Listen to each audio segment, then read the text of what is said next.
ममता के एसआईआर विरोध के सियासी मायने। पश्चिम बंगाल में तृणमूल कांग्रेस और अन्य विरोधी दल एसआईआर प्रक्रिया को राष्ट्रीय नागरिक रजिस्टर और नागरिकता संशोधन अधिनियम को लागू करने के एक गुप्त रास्ते के रूप में देख रहे हैं। उनका आरोप है कि इसका उद्देश्य राज्य के कुछ वर्गों, विशेष रूप से बांग्लादेश से आए मतुआ समुदाय और अन्य शरणार्थियों की नागरिकता पर सवाल उठाना और उन्हें मतदाता सूची से बाहर करना है। दरअसल टीएमसी को आशंका है कि इस प्रक्रिया के तहत बड़ी संख्या में मतदाताओं के नाम काटे जा रहे हैं, जिससे आगामी चुनावों में उसके आधार वोटर पर नकारात्मक असर पड़ेगा। मुख्यमंत्री ममता बनर्जी ने प्रक्रिया को अराजक और धमकी भरा बताया है। हाल ही में उन्होंने बीजेपी को सीधे चुनौती दे डाली।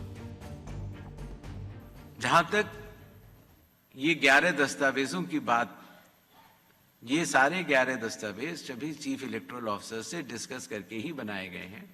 और अगर हियरिंग के समय कोई ऐसा दस्तावेज अगर कोई व्यक्ति देता है जिससे कि ये प्रमाणित हो जाता है कि वो भारत का नागरिक है, तो स्वाभाविक तौर से उस दस्तावेज को ईआरओ नजरअंदाज नहीं करेंगे। प्रशासनिक फेरबदल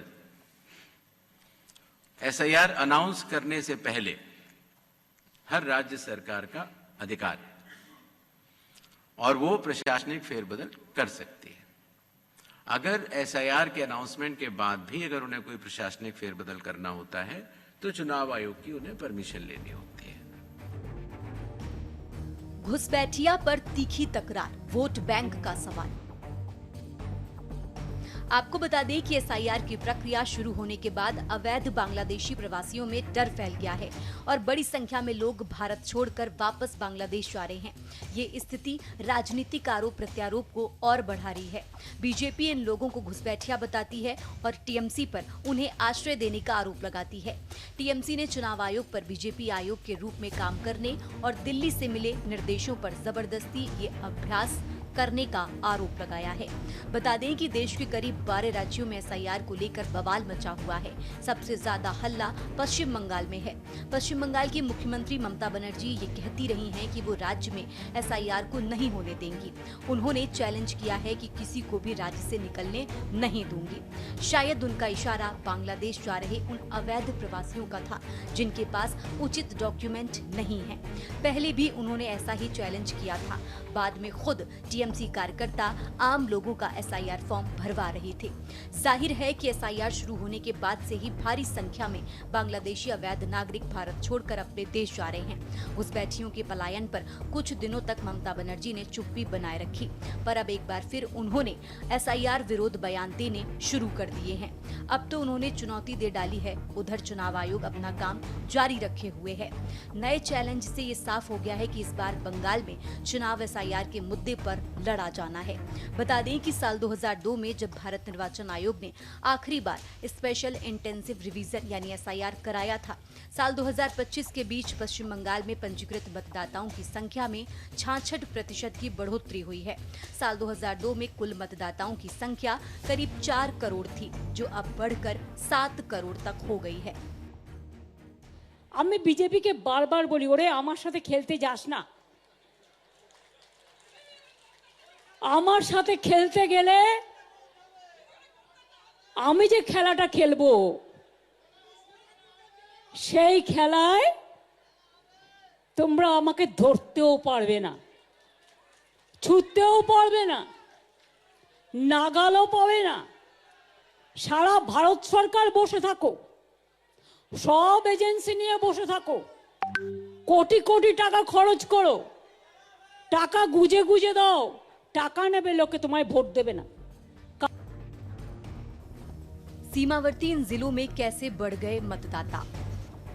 उत्तर दिनाजपुर 105.49%, मालदा 94.58%, मुर्शिदाबाद 87.65%, दक्षिण 24 परगना 83.30%, जलपाईगुड़ी 82.3%, कूच बिहार 76.52%, उत्तर 24 परगना 72.18%, नादिया 71.46%, दक्षिण दिनाजपुर 70.94%।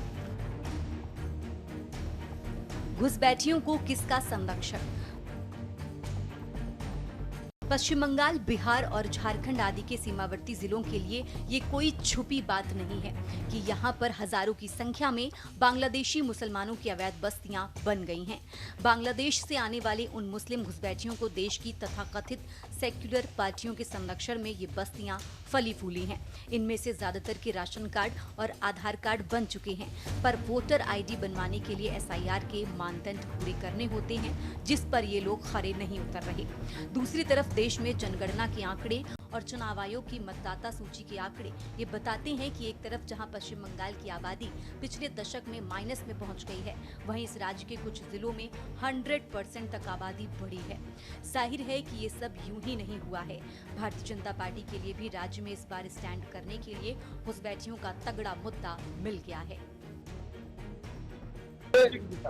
ये बंगाल में SIR होगा। बंगाल में जंगल राज को समाप्त किया जाएगा। अब बंगाल से बांग्लादेशी और रोहिंग्या मुसलमानों को निकाला जाएगा। ममता दीदी अब बचा नहीं पाएंगी। बंगाल को बांग्लादेश नहीं हम बनने देंगे। आपको बता दें कि SIR आंकड़ों ने पश्चिम बंगाल के शहरी और ग्रामीण सीमावर्ती क्षेत्रों के बीच चिरस्थायी असमानता को उजागर किया है। कोलकाता राज्य की राजधानी, जहां साल 2002 में 23 लाख मतदाता थे, वहां केवल 4.6% वृद्धि हुई है। अब यहां मतदाताओं की संख्या 24 लाख के करीब है। ये प्राकृतिक शहरीकरण और माइग्रेशन के अनुरूप है, लेकिन सीमावर्ती जिलों की तुलना में ये ठहराव जैसा लगता है। जाहिर है कि ये असंतुलन TMC को दर्जनों सीटों पर मजबूर करता है। जिन सीमावर्ती विधानसभाओं में 70% से ज्यादा मुस्लिम वोटर हैं, SIR इस असंतुलन को सुधारने का प्रयास है ताकि लोकतंत्र का आधार मजबूत हो। जाहिर है कि बीजेपी के लिए ये फायदेमंद है। बीजेपी इस मामले को जितना मुद्दा बनाएगी और TMC इसका जितना विरोध करेगी, दोनों के कोर वोटर उसके साथ उतना ही जुड़ेंगे। यही कारण है कि SIR ने पश्चिम बंगाल की राजनीति को गरमा दिया है।